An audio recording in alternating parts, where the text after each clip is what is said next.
afternoon. Thanks for joining our education commercial seminar for today. And today our topic is commercial mistakes in the insurance buying process. My name is Cecilia Wen, member of Education Committee. So in this seminar, you will learn about insurance is meant to be there when circumstances are out of our control and can wreak havoc with our otherwise detailed business plans in order to bring you back to where you were before the claim happened. But why does it seem like it doesn't really happen?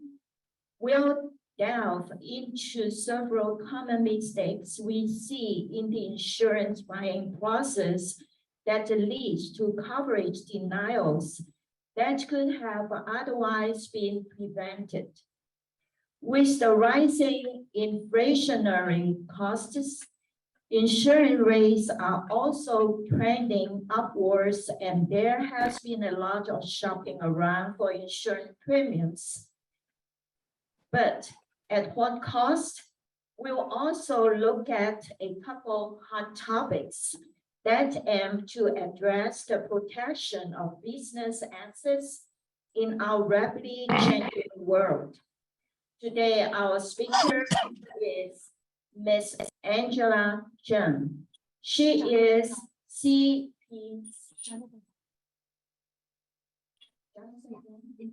Okay, Jonathan.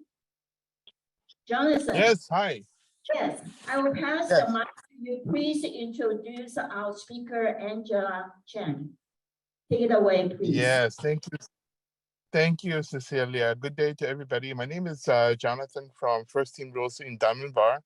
So here we West Silicon Valley Associated Realtor Education Committee is proud to host today's topic, commercial seminar, common mistake in insurance buying process. So our special speaker for today is Angela. Is that pronounced Tseng? I hope I pronounced her last name correctly.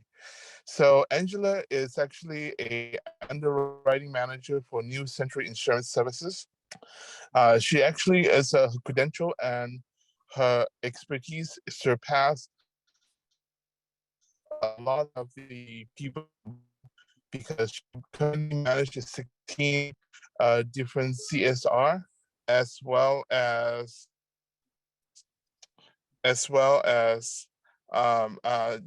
account manager, but as a commercial and personal line manager at New Century Insurance Services. So here, without any further ado, let me give a warm welcome to our speaker, Angela. I'm passing the baton to you, Angela. All right. Okay, so thank you again for that really nice introduction. My name is Angela, so I am from New Century Insurance Services, which is up in Alhambra, just down the road from here. We are going to go through some common mistakes that we see in the insurance buying process. And I kind of want to reword the word mistake too. I think it's more just a misunderstanding of what the insurance policy will cover. So we'll go in a little bit into that as well. We're independent insurance agency. So what we do is we negotiate between our clients and insurance carriers to find the best deal in terms of pricing, coverage, and terms. And so we do a lot of education in that process to teach them about what the insurance policy is meant to do. In the intro, you heard a little bit about what insurance is supposed to do. It's supposed to bring you back to where you were before the claim or the loss happened, okay? So the last thing we want is for you to get there and you get a surprise because you didn't know it was not going to be covered. So we're going to go through some of those things that leads to that. And hopefully we can explain it in a way that you can understand it and bring some real life examples into that as well. Okay. First thing, material information. You guys are realtors, material information, contract language, not that unfamiliar with you. In insurance, what is material information? Just information used to determine the amount of coverage and the cost of premium to be charged. Basically, anything that would impact an underwriter from deciding whether or not they want to insure you and how much they want to charge you. Okay. very, very broad. We're not talking in, when you guys are selling properties, we're not talking about maybe the imported Italian tiles. We're talking more about the garage that got converted into a movie theater. We're talking more about the slide that is outside in your pool area, right? Those kinds of things that increase the selling point of this house, but also could increase the hazard associated with that house. So those are the kinds of things that we're looking at when we're talking about material information. They didn't ask, I didn't know I was supposed to. Very fair, but just like you have in your contracts, there's an entire application that need to be signed. I see people a lot just checking off no, right? Because it looks pretty like all in one line. And then they sign their name after that, right? So again, there's probably questions in there that maybe you didn't take a look at. Unless you're kind of more insurance nerdy like I am, you probably didn't read all the insurance policies and everything. So make sure you know what you're signing as well. Okay, so what happens? What am I seeing right now in terms of this material information? I'm seeing a lot of vacancy. Okay, so let's first delve into the concept of what vacancy is defined as. Okay. Here's the copy of the policy that everyone has read. Okay, vacancy, the definition on the left-hand side of the screen, I highlighted it for you. So what is vacancy if you're the tenant? Okay, I'll read out the part that I highlighted. If you're the tenant, it's deemed vacant when it does not contain enough personal property to conduct customary operations. Nothing in here is italicized, in quotation marks, bold. So it's just based off of what a reasonable person would assume. If they peek into this room right now, can they tell that there's somebody in here? Okay, right? Do you have enough stuff for it to be somebody to be operating? Then you're okay as a tenant. The trouble we're seeing is when you go on the right-hand side of the screen, this is now if you're the building owner. Now it's a lot more objective. So a building is considered to be vacant unless at least 31% of its total square footage is rented out or being used. Okay, so let's say you're selling a strip shopping center, 4 units. For the purpose of this example, we'll just pretend all 4 units are the exact same square footage. If you have 2 units rented out of the 4, 50% occupied, you're not considered vacant according to this definition. Okay, if you only have 1, now you're only 25% occupied. You are considered vacant according to this definition. Okay. Vacancy provisions, it goes on to explain in the next highlighted, it has to be 60 consecutive days. And then what happens? We will not pay for We're not paying for vandalism, sprinkler leakage, building glass breakage, water damage, theft, attempted theft. Why are these coverages picked out specifically? If you think about a building that's vacant, most likely graffiti everywhere, vandalism, a pipe that burst, nobody turned it off, right? Because there's nobody there, water damage, people breaking into this empty building because they know it's vacant, no one's going to stop them. Building glass breakage, maybe theft. There's a high frequency of people breaking into vacant buildings and trying to strip out all the copper wiring and stuff inside of buildings. All of these kinds of coverages you expect to see more often because it's vacant is not covered. Okay, what about fire? They didn't mention fire, right? Everything else that they would have covered, they're only covering 85% of it. They're going to dock you 15% of it because you were vacant at the time of it. Okay, what we're seeing right now is people kind of know if you're purchasing a building that they intend for it to be vacant. They have no plans for it. They don't know what they're going to do with it. What people are forgetting is the 60 consecutive days. So you sold the building, your client tells you, yes, I love this building. The location is perfect.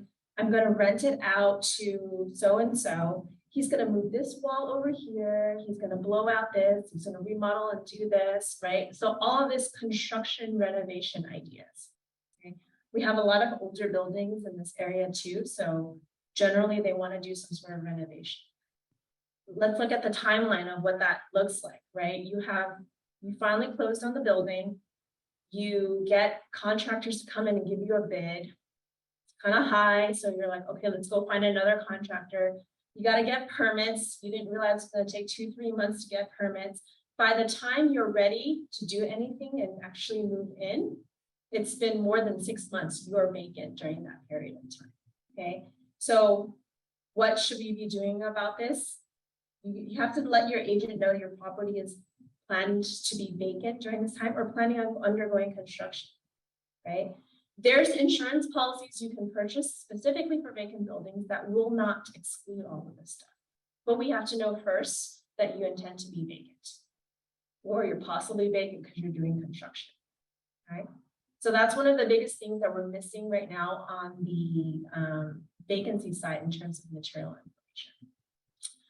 Protective safeguards. This sounds very nice, you know, protecting you, safeguarding you. What is this? Protective safeguard. It requires you to maintain a protective device or service, such as one of these. Maybe an automatic fire sprinkler system, maybe a central station burglar alarm.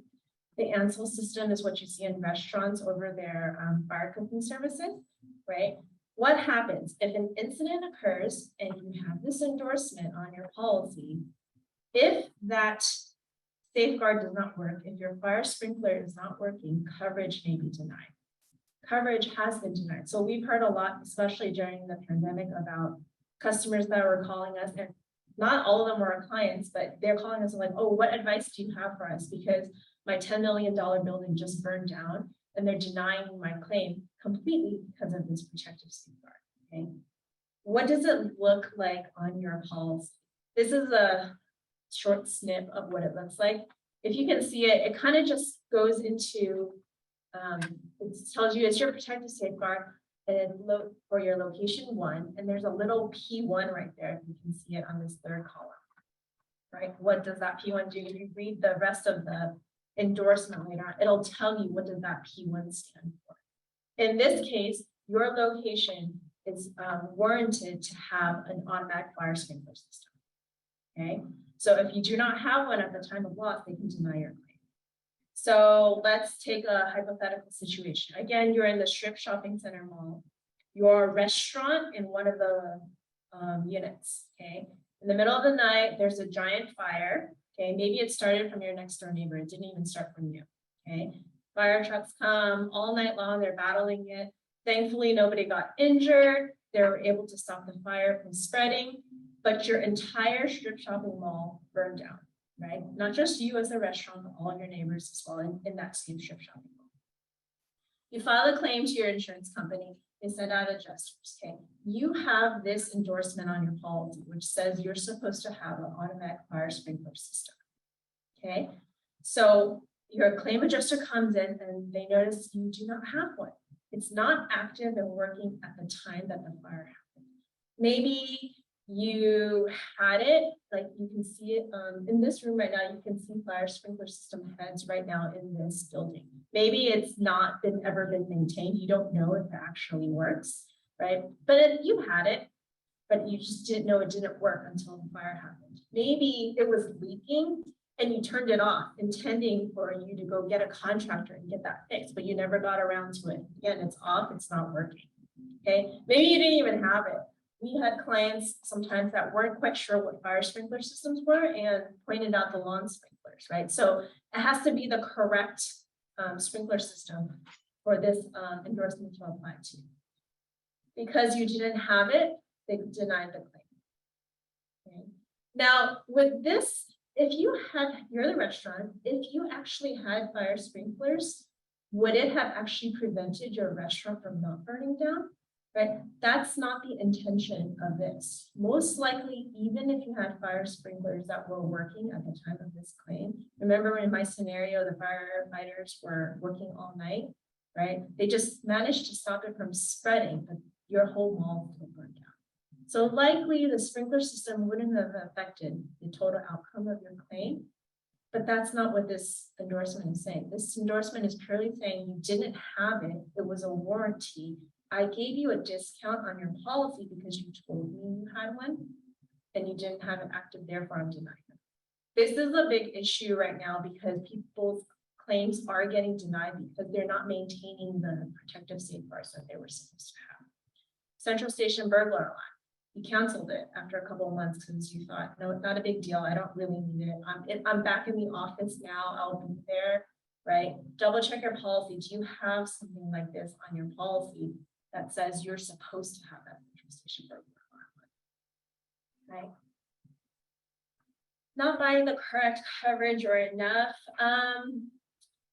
Purchase a BOP policy and you think you're covered for all. So a BOP policy is basically what usually a landlord will require of you: standard property insurance, liability insurance. This is just one policy out of maybe 22, 25 different kinds. Right? The workers' comp insurance, auto insurance, directors and officers, for realtors, professional liability, right? So chances are you're not covered for everything if you just purchase the one policy. It could be covered. It's probably excluded because either it's covered better somewhere else or it's not an insurable type of risk. Right? Property extension endorsement. This, I feel like, is one of the most undervalued kind of endorsements that there are. And I'll explain a little bit why. Basically, what these are is you pay a flat fee, maybe $100 to $350, a pretty nominal fee, okay? And in return, you get an entire bucket of different coverages that you didn't think of that you needed. Here's a quick snapshot of this really tiny font. It's fine. You don't have to memorize or anything. This is just one insurance carrier, but you see how you get a bucket of coverages with a whole bunch of sublimits on them, right? In your insurance policy, when we're insuring your building, we're talking about replacing your building to the way it was before, okay? Nobody thought about, what about that sign that's near the street, that marquee sign that tells you that belongs to you, right? What about the replacement of that sign? Who's going to pay for that? If you had property extension endorsements, there's outdoor signs for $25,000, right? What about the rolling gate that is, at the edge of your parking lot? It's not connected to your building, it's on the edge, but if it breaks or somebody runs into it, right, it still needs to be replaced. Who's paying for that? Right. Your building is built in 1920. It burned down. I'm going to replace your building, right? But now, City of San Gabriel is saying, well, I have all these new ordinances and laws and codes that you're now responsible to build your building up to. You need your building to be set back so many feet from the sidewalk. You need 10 handicap parking spots. Whatever the new codes are, that's additional costs above what it costs to replace your building. In the property extension endorsements, there's ordinance and law coverage. Okay, I think this one says 100,000. Okay, are these limits enough? Maybe, maybe not. Your sign might actually cost you more than the 25,000 to replace, but this is a great starting point because you got all of these coverage for a flat fee of like $250. Okay, from here, if you open your policy, you're like, oh, I do need sign coverage. You can increase any one of these by itself. The cost to purchase every single one of these coverages one by one, it's going to be a couple thousand. But if you purchase the bucket, then it's only $250 maybe. Okay, so of everything, I hope people hear this part. Property extension endorsements, so valuable. It gives you so much coverages that you didn't think of. And why would you necessarily be thinking of all of these, right? Because your business is not necessarily in insurance, you're operating your own business. Okay. Other reasons of being underinsured: purchasing the legally required amount of liability for your car. In California, we are required by law to carry 15,000 bodily injury and 30,000 property damage. That is one of the lowest in the entire nation. I think we're one of 4 states that have that low limit. There is a bill that California is trying to put on to increase that minimum by the end of the year to 30,000, 60,000. Okay, so hopefully we're not purchasing just the legally required limit because that is not enough, right? If you run into a building, is 30,000 for property damage enough to fix that building? But if you run into another car, like we can't buy a car for 30,000 right now, right? It's pretty hard. Okay, so hopefully we're increasing our liability. We recommend 50,000, 100,000 as a minimum starting point. Okay. Rental reimbursement. This is another thing. Everyone's pretty aware, like if somebody runs into me, causes me medical bills, expenses, but also damages my car, I expect them to pay for a temporary vehicle for me to get around while my car is in the shop. Okay, that's fine. If they accepted the liability for hitting me, then they're going to pay for my rental car. But what if I just ran into the middle divider of the highway, right? What if somebody hit me, but they're not accepting responsibility? We're arguing right now about who's responsible. Who's paying for my rental car right now while my car is in the shop? Rental reimbursement, if you have it, that's what pays for it. Okay? The standard on a policy is $30 a day for 30 days. Okay?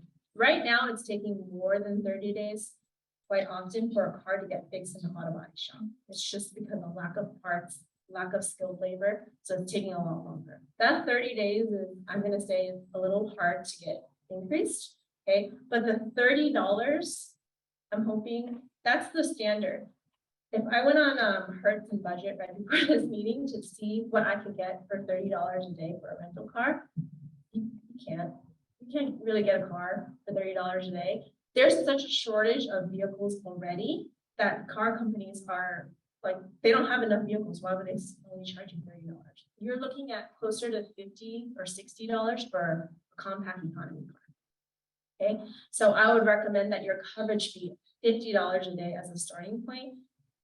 You can't really change the 30 days. Okay, do you have enough coverage to actually rebuild? Like, have you been renewing your policy for every year? Every cost right now is a lot higher than it used to be. So you want to take a look at, are you insured enough? There is this coverage that I put up called extended replacement cost, which offers coverage about 20 to 50%, 20% to 50% above your policy. Okay, you can check with your agent and with your insurance company if this is something that's available. Okay, what it does is your building is $2 million to replace. Maybe you're caught in one of those wildfires where a bunch of buildings burn down altogether.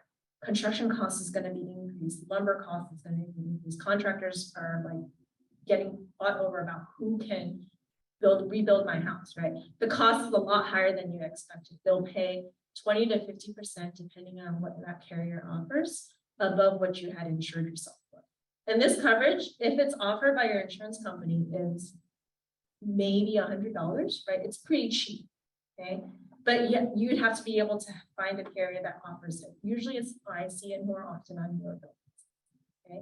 What it's not meant to be, it's not meant to be your building costs $3 million for you to replace. I only insure it at $2 million, and you're hoping that this will give you that extra 50% bump, okay? That's not what it's meant to do, okay? You have to be insured to value first. We talked a little bit in the opening about shopping, moving from carrier to carrier. The only thing I really want to say on this is I understand that people do shop for insurance quite often. Rates are going up, right? There is an inherent value in having your insurance company know you, okay? If they've inspected you in the past, it's really hard for them to say, well, I'm not going to cover this claim. You never told me you had forklifts. Well, you inspected me. How did you not know I had forklifts, right? The example that I'm using is more, we had a client that does treadmill, like fitness equipment, right? They wholesale fitness equipment. They've been with the same insurance company for like 15 years. This year, they moved to a different insurance company. It was cheaper, okay? This is also the year that they decided they don't want to just do fitness equipment. They also want to do wearable technology, those fitness devices that you wear on your body, okay? In their perspective, totally makes sense. Fitness equipment, you're going more into the tech world, that makes sense. In the insurance side, you're now putting devices on your body, right, that cause bodily injury, harm. So that is a completely different kind of risk, okay? The new insurance company says, whoa, you never told me. You didn't tell me you were going to do this. I don't want to cover this kind of stuff. Would your old insurance company have covered it automatically? No, not automatically, but they're a lot more willing to talk with you because they've seen you grow throughout the years, okay? So there is that inherent value to having your insurance company know you and be familiar. What are some things that people could do to get their rates down, right? You could bring the workers' comp insurance over to the same insurance carrier. Sometimes there's package discounts, right? Having more than one insurance line. You could maybe look at having your property deductible be increased. Things cost way more anyway. Having that increase in property deductible maybe makes sense to you. You could look into getting a central station burglar alarm or fire sprinkler. Remember, if you do that, you do get that protective safeguard we talked about, but maybe it's worth it, right? That gives you a lot of discounts on your policy, as long as you're okay with maintaining. Okay. Moving on to some hot topics and trends that I'm seeing. Social engineering. This is not necessarily new, but I'm still seeing this with our clientele that they're asking us these kinds of questions. Social engineering, what is this? Here's an example of a fake email that got sent to somebody, okay? Hi, blah, blah, blah.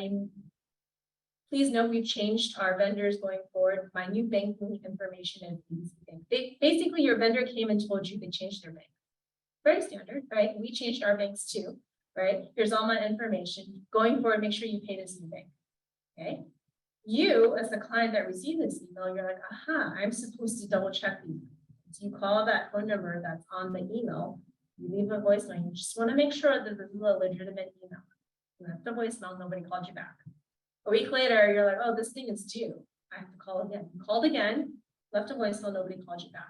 You're about to be delinquent, so you just, okay, just go online, you paid it, okay? The next month you pay it. 4 months later, your original ABC wholesaler came back and said, hey, you're 4 months delinquent. You haven't paid my bills, and I need to pay everything by this Friday or we're canceling the contract. You say, whoa, I've been paying you. Here's all my receipts. Turns out you've been paying the wrong bank account. This email was not a legitimate email from ABC wholesalers. Either somebody hacked ABC wholesaler and sent this email to you, or somebody just merely pretended to be ABC wholesaler and sent it to you. So now you're out hundreds of thousands of dollars that you paid this fake person, and you still owe your actual vendor who actually provided you service. Okay, this is social engineering. Okay, when you did not get hacked, but you got tricked and you authorized this money out. Maybe you logged online to your online banking account, right? They can tell clearly that, you know, Angela, you authorized this money to go out, or you cut the check and you signed it, right? This is social engineering. Here's another example.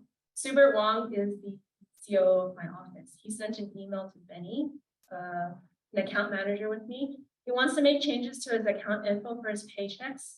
He just wants to know what's the form, okay?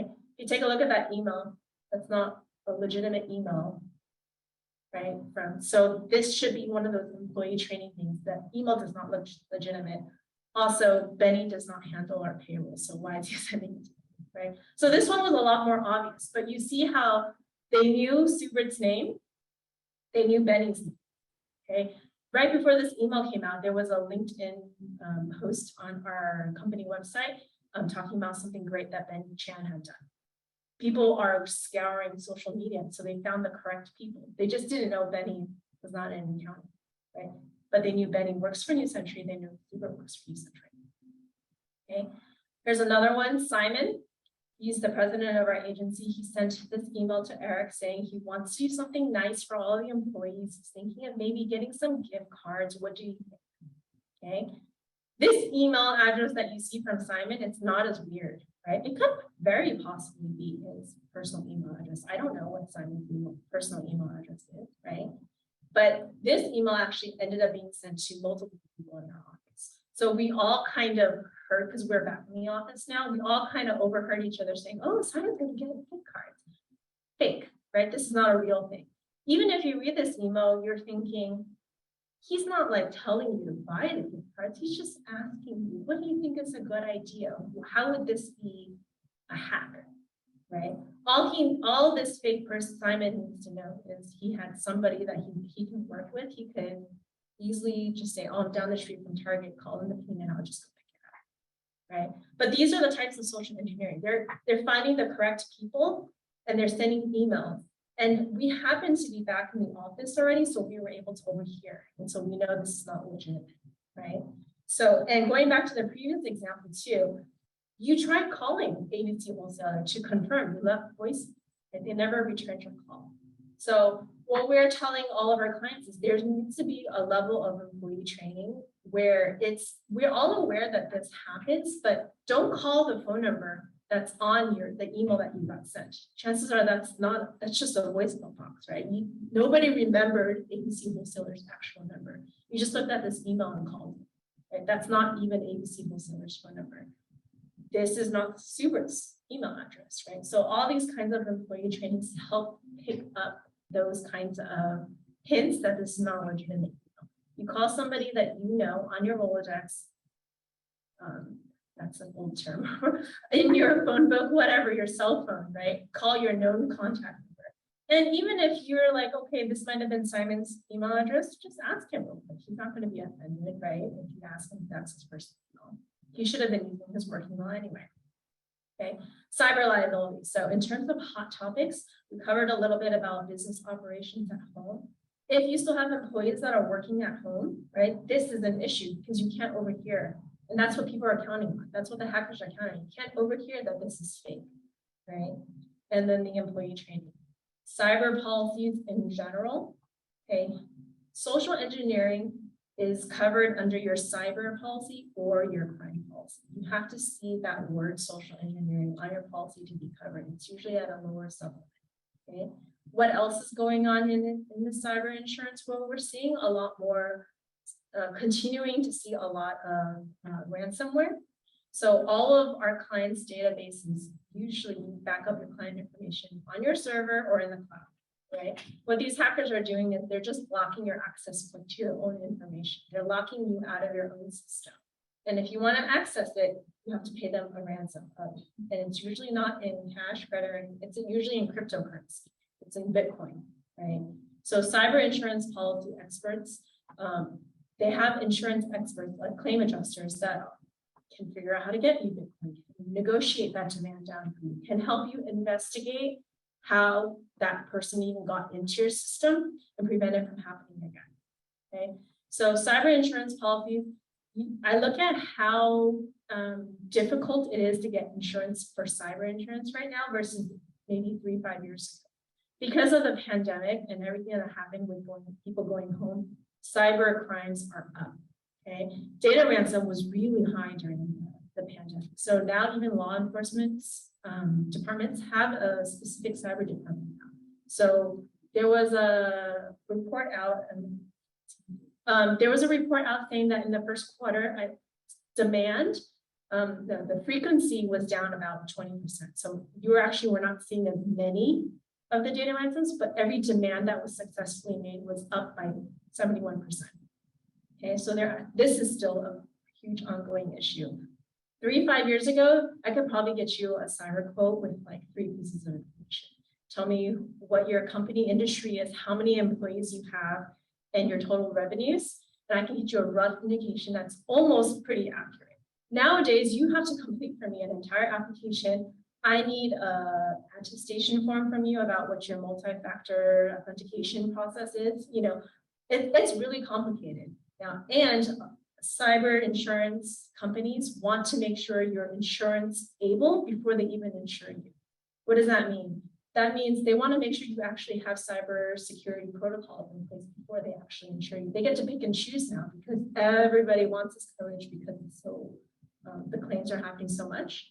We do have access to this company where they can help for like a flat fee. I want to say about $500 over a period of 6 months. They can get you guys up to speed to be cyber insurance for you, okay? To be able to be insured.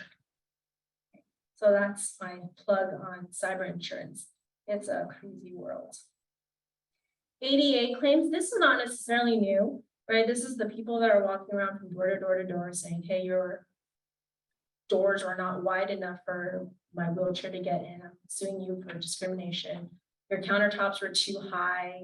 You know, I couldn't use the sink, whatever. So the employment practices liability, again, one of the 22, 25 different types of policies.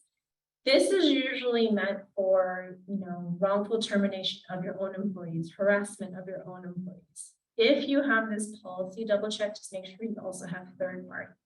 Okay, third party covers your customers, your clients. So again, ADA claims, the whole concept is around discrimination.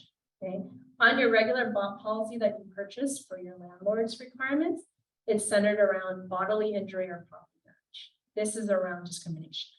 Okay, so you just want to double check to make sure you have third party.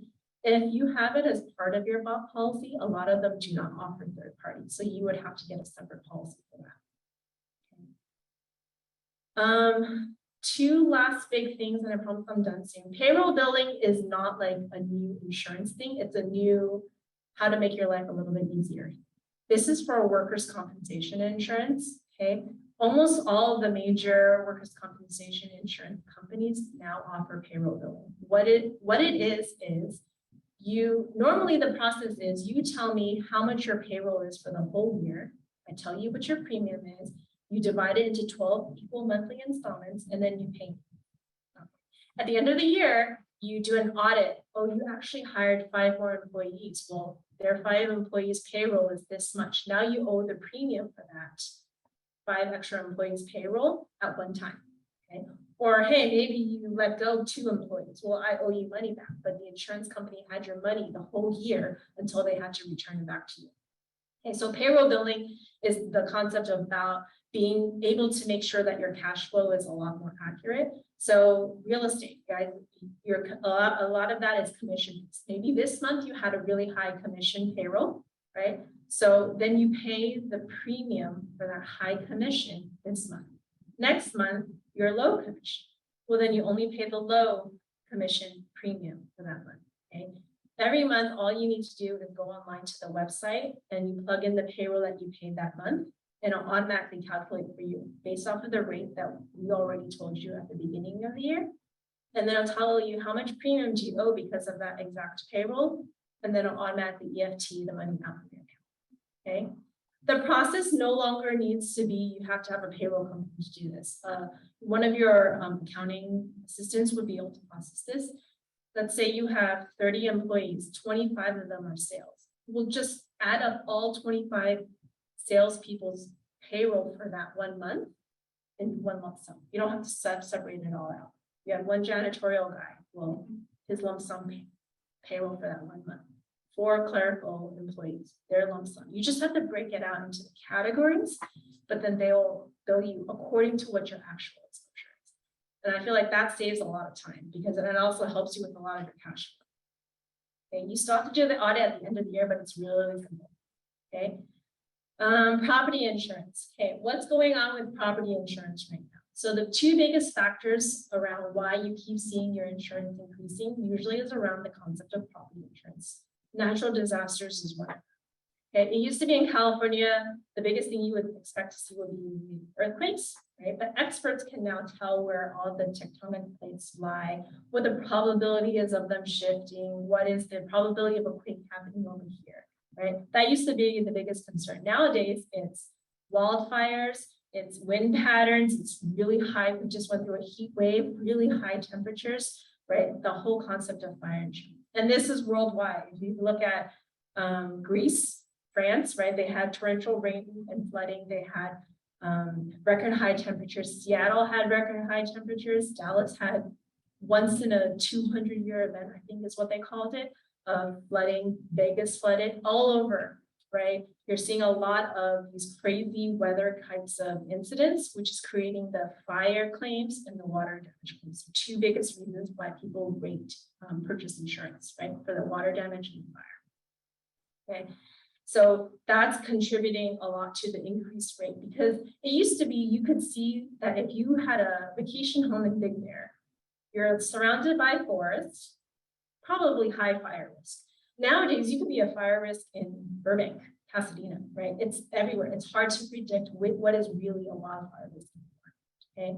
And then the last thing is supply chain and inflation issues. This is a chart from Liberty Mutual's marketing that I borrowed. Okay. Rising cost of construction over the past years. It's risen more than 20% over the past year. COVID, all the foreign disruptions have contributed a ton to this material shortage, especially around metal and lumber.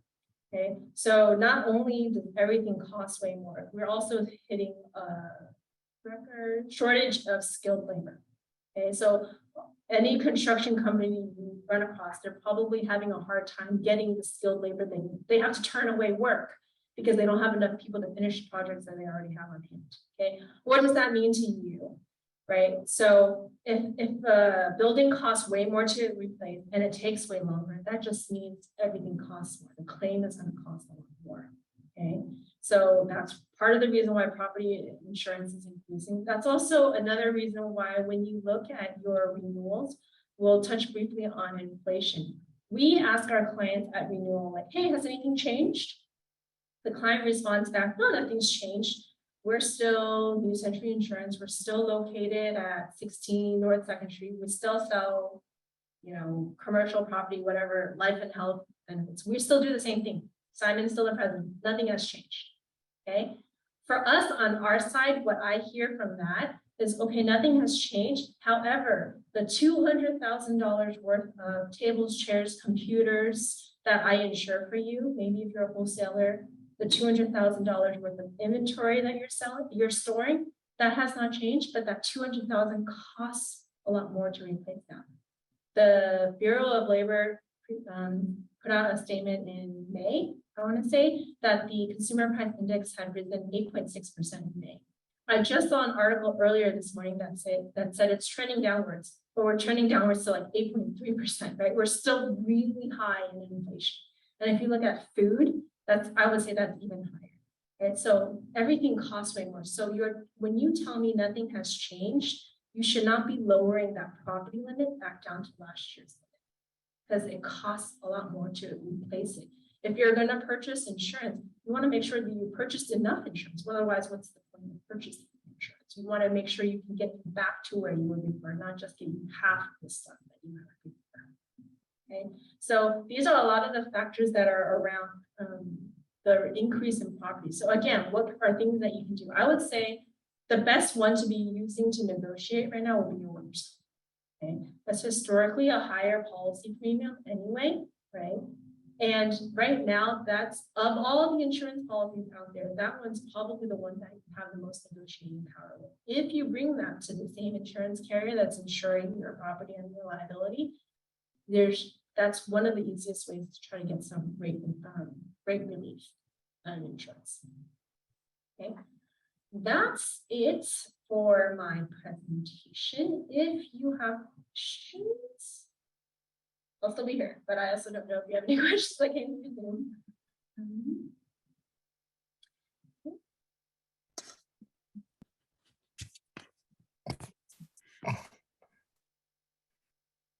Jonathan, you there? Hello. Yes, thank you, Angela.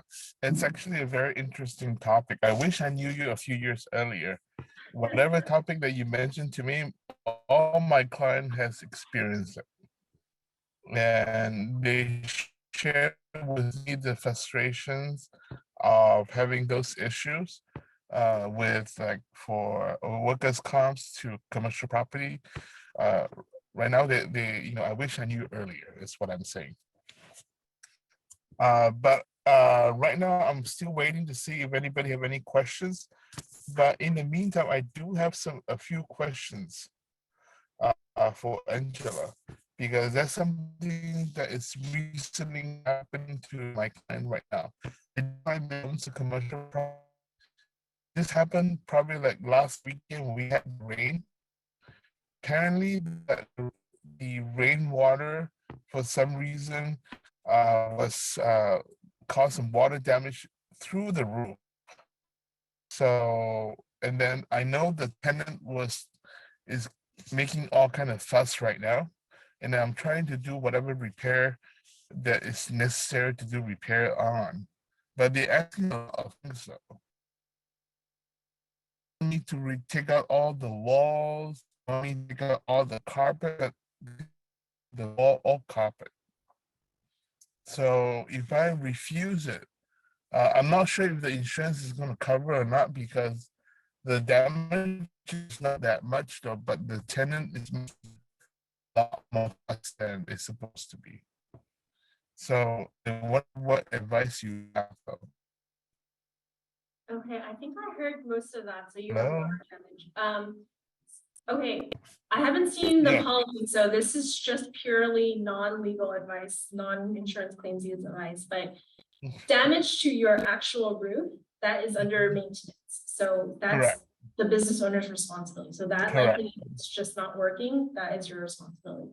Damage to the tenant, including floors, water, walls, all that stuff, likely would be covered under your property and liability. It would probably be under your liability policy because it's your liability towards your tenant. Correct. Correct.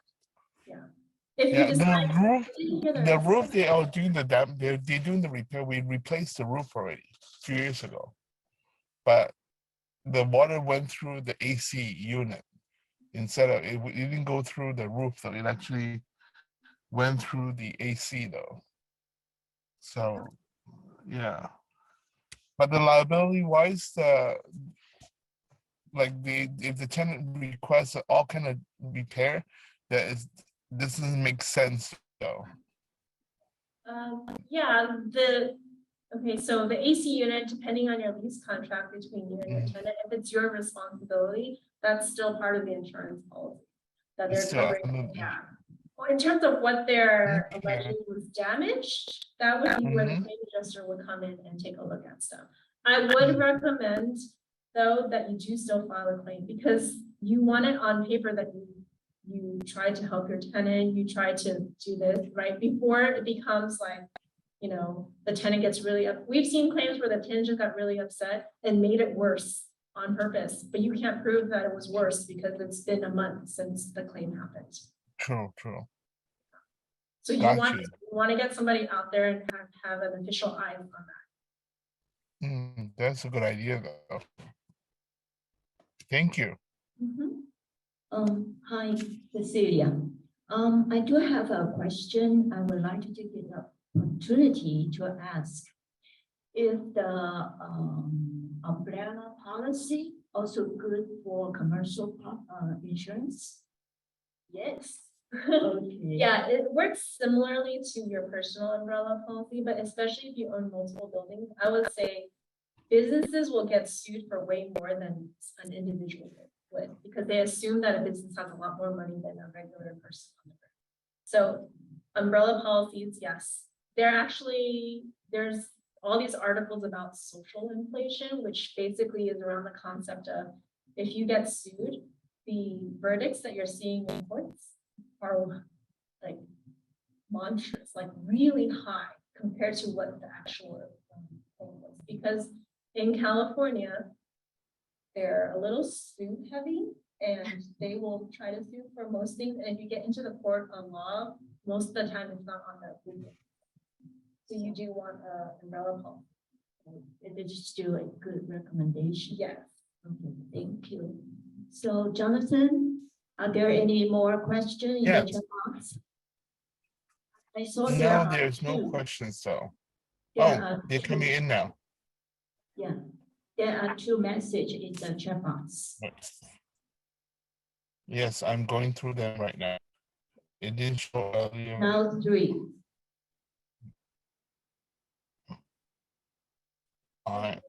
So one of the questions they were asking, yes, Okay, I do see one question in the chat about interim insurance policies, which an owner can buy while a new building is undergoing remodeling and gets damaged or burglarized.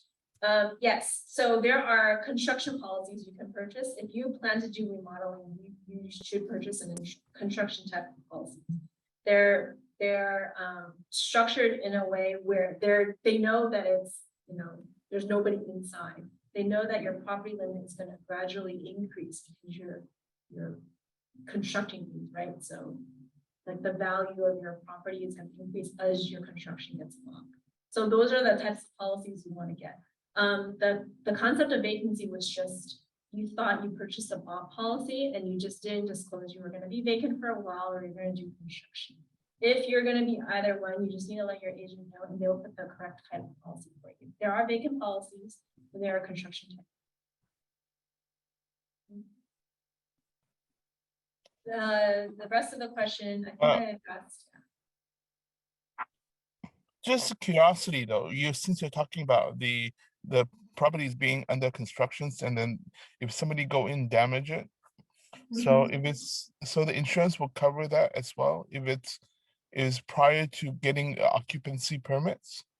Yes, there's, they call them course of construction or builder's risk type of policies, but they're specifically meant for when you do not have the occupancy permit yet. Oh, Or you're doing a renovation, right? You can occupy this building and still do a renovation at the same time, right? So they're meant for those types of, I'm building something, I'm remodeling, or I'm doing a ground up construction.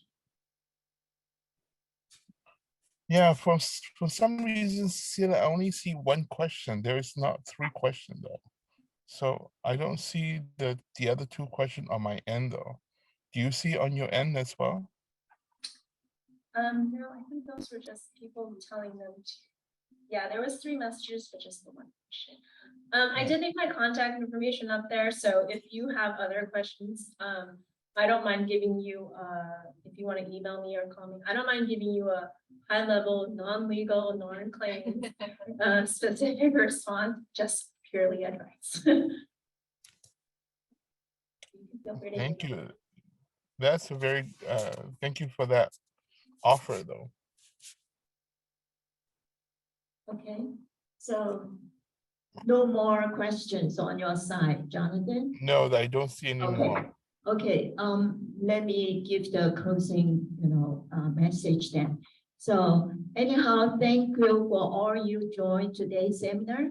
And most of all, thank you to Angela Tseng for all her experience and informative knowledge, information. So our education committee, we do have 1 seminar each month for the commercial purpose.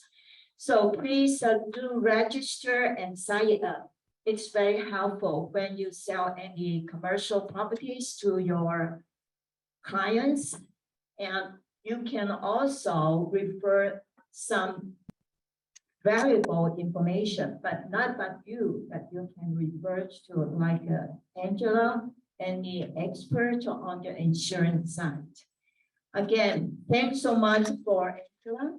Thanks for your time. Thanks for your coming, and thanks for all your attention and sign up for our commercial seminar. And see you all next month. Thank you. Bye.